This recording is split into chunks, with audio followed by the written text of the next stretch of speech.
Biology का हम लोग एक नया चैप्टर पढ़ेंगे, मेंडल का वंशानुगति का नियम। ये हमारा 5वां चैप्टर है, इसको हम लोग बहुत अच्छे से इसका अध्ययन करेंगे। मेंडल वंशानुगत का आधार हमारा चैप्टर है ये। इसमें हम पढ़ते हैं हम लोग जीवों के वह सभी लक्षण जो एक पीढ़ी से दूसरी पीढ़ी में स्थानांतरित होते हैं वंशानुगत या आनुवंशिक लक्षण कहलाते हैं। इन लक्षणों का एक पीढ़ी से दूसरी पीढ़ी में स्थानांतरण वंशानुगत कहलाता है। हम लोग इसमें पढ़ते हैं वंशानुगत जीव विज्ञान की वह शाखा जिसके अंतर्गत सजातीय और परस्पर संबंध जीव की आनुवंशिकता, इसकी आनुवंशिकी समताओं और विभिन्नताओं का अध्ययन किया जाता है, आनुवंशिकी कहलाता है। इसमें हम लोग का नेक्स्ट पॉइंट है समयुग्मजीव। जब किसी जीव या कोशिका में किसी जीन के दोनों युग्म विकल्पी समान होते हैं तो उसे समयुग्मजीव कहते हैं। हम लोग पढ़ते हैं विषमयुग्मजीव। विषमयुग्मजीव का मतलब है कि किसी विशेष लक्षण के लिए एक जीव के दोनों एलील असमान हों। आनुवंशिकी के मुताबिक जब कोई व्यक्ति अपने माता पिता से एक विशिष्ट जीन के लिए अलग डीएनए अनुक्रम विरासत में लेता है तो उसे विषम युग्मजीव कहते हैं, उसी कहा जाता है। हम लोग पढ़ते हैं समयुग्मजीव और विषम युग्मजीव में अंतर। समयुग्मजीव, इसमें पहला हमारा पॉइंट है केवल एक ही प्रकार के युग्मक बनाते हैं। दूसरा पॉइंट है इसमें केवल एक ही प्रकार का एलील होता है, या तो प्रभावी या अप्रभावी होता है। तीसरा पॉइंट है केवल एक ही प्रकार का युग्मक उत्पन्न होता है। हमारा चौथा पॉइंट है यह या तो समयुग्मजीय प्रभावी या समयुग्मजीय अप्रभावी हो सकता है। हम लोग पढ़ते हैं विषमयुग्मजीय। इसमें पहला पॉइंट हमारा एक जीन के दोनों युग्म विकल्पी अलग अलग होते हैं। दूसरा पॉइंट है एक लक्षण के लिए अलग अलग एलील शामिल हैं, प्रभावी और अप्रभावी। दो एलील हमारे होते हैं, प्रभावी और अप्रभावी। तीसरा है स्वनिषेचन के फलस्वरूप अगली पीढ़ियों में लक्षणों का विभिन्न संयोजन होता है। चौथा पॉइंट है दो प्रकार के युग्मक उत्पन्न होते हैं। हम लोग पढ़ते हैं संकरण क्या है। संकरण दो अलग वांछनीय गुणों वाले पौधों के परागण करवाकर नई फसल पैदा करने की विधि है जिसे हम संकरण कहते हैं। संकरण किसी दो जीव के बीच होने वाली वह क्रिया है जिसमें युग्मों का संलयन होता है या निम्न प्रकार का होता है। एक संकरण जिसमें केवल एक लक्षण लिया जाए।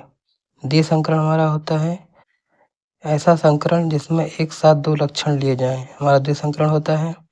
तीसरा है व्युत्क्रम संकरण, ऐसा संकरण जिसमें जनकों की अदला बदली की जाए। चौथा है विपरीत संकरण, दो विपरीत लक्षणों को साथ लेकर कराए गए लक्षणों को विपरीत संकरण कहते हैं। व्युत्क्रम संकरण में मेंडल ने एक गुण संकर संकरण की पूर्ण जानकारी प्राप्त करने के लिए व्युत्क्रम संकरण का उपयोग किया।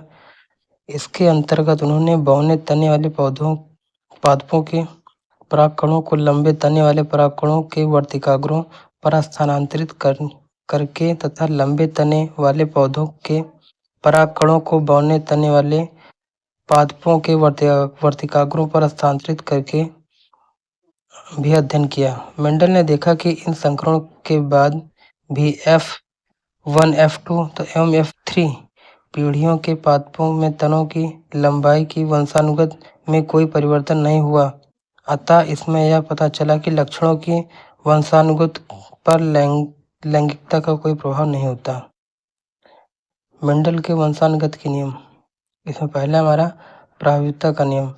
मेंडल ने प्रभाविता तथा अप्रभाविता के निष्कर्ष को सन 1901 में कार्ल कॉरेंस ने ही मेंडल के नियमों के रूप में प्रस्तुत किया। इसमें प्रभाविता का नियम कहा जाता है। इस नियम का आधार एक संख्यक रास है। इस नियम के अनुसार जब दो समयुग्मजीय पादपों में संकरण कराया जाता है तो F1 पीढ़ी में प्रकट होने वाले लक्षणों को प्रभावी तथा F1 पीढ़ी में न दिखने वाले लक्षणों को अप्रभावी लक्षण कहते हैं। उदाहरण के लिए हम लोग देखते हैं एक संकर क्रॉस में जब एक पौधे पादप का संकरण एक लंबे पादप से कराया जाता है तब पीढ़ी में सभी लंबे पादप ही उत्पन्न होते हैं। हम लोग नोट के तौर पर देखते हैं, प्रभाविकता के नियम अनेक पादपों पर लागू होते हैं, यानी सभी पादपों पर लागू होते हैं। दूसरा पॉइंट है पृथक का नियम। पृथक्करण का नियम के नियम के अनुसार एक आनुवंशिक लक्षणों की विभिन्नताओं के कारण अधिक समय साथ साथ रहने पर भी अपरिवर्तित अर्थात शुद्ध बने रहते हैं, जिसके फलस्वरूप युग्मकों में जानने वाले सभी कारक शुद्ध होते हैं। इसी कारण इस नियम को युग्मकों की शुद्धता का नियम या संकरों के विलयन का नियम भी कहा जाता है। तीसरा है स्वतंत्र वर्गीकरण का नियम। मेंडल के वंशानुक्रम के दूसरे नियम के रूप में भी जाने जाने वाला स्वतंत्र वर्गीकरण का नियम यह बताता है कि युग्मक निर्माण के दौरान लक्षणों की एक जोड़ी दूसरे जोड़ी से स्वतंत्र रूप से अलग हो जाती है। चूंकि व्यक्तिगत आनुवंशिकता कारक स्वतंत्र रूप से अलग होते हैं, इसलिए अलग अलग लक्षणों को एक साथ होने का समान अवसर मिलता है। मेंडल ने मटर के पौधों को क्यों चुना? मटर के पौधों को आसानी से उगाया और रखरखाव किया जा सकता है। ये स्वाभाविक रूप से स्वपरागण करने वाले होते हैं, लेकिन परपरागण भी हो सकता है। यह एक वर्षीय पौधा है, इसके लिए कम समय में इसकी कई पीढ़ियों का अध्ययन किया जा सकता है। इसमें कई पीढ़ियां चरित्र हैं। हम लोग पढ़ते हैं जीन्स, अनुपूरक जीन्स।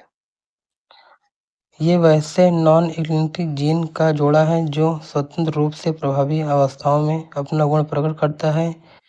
यदि ऐसा एक जीन को पृथक किया जाए तो प्रभावी अवस्था में अलग ही एक दूसरे जीन के प्रभाव को स्थानांतरित कर देता है, जिससे एक नया गुण आ जाता है। संपूरक जीन दो या दो से ज्यादा जीनों का समूह होता है जो एक साथ मिलकर अपने अपने प्रभावों से गुणात्मक रूप से अलग अलग तरह के प्रभाव पैदा करते हैं, संपूरक जीन कहलाते हैं। जब ये जीन एक साथ मिलकर काम करते हैं तो एक नया लक्षण विकसित होता है। प्रतिलिपि जीन हम लोग नेक्स्ट पॉइंट है। इस वंशानुगत का अध्ययन सर्वप्रथम सल नामक वैज्ञानिक ने किया था। प्रतिलिपि के इस वंशानुगत में एलील जीन्स की दो जोड़ियां होती हैं जो समान या तकनीकी दृश्य रूप का निर्धारण करती हैं। सल के पादपों में दो प्रकार के बीज संपुटों को देखा। पहला है त्रिकोणीय, दूसरा है लंबवत। हम लोग पढ़ते हैं सहयोगी जीन। यह एक ऐसा जीन है जो एक या एक से अधिक जीन से मिलकर किसी विशेष जीनोटाइप को उत्पन्न करने या प्रभावित करने का कार्य करता है। हमारा सहयोगी जीन्स कहलाता है। हमारा नेक्स्ट पॉइंट हम लोग नेक्स्ट चैप्टर हम लोग कल देखेंगे, कल पढ़ेंगे अच्छे से।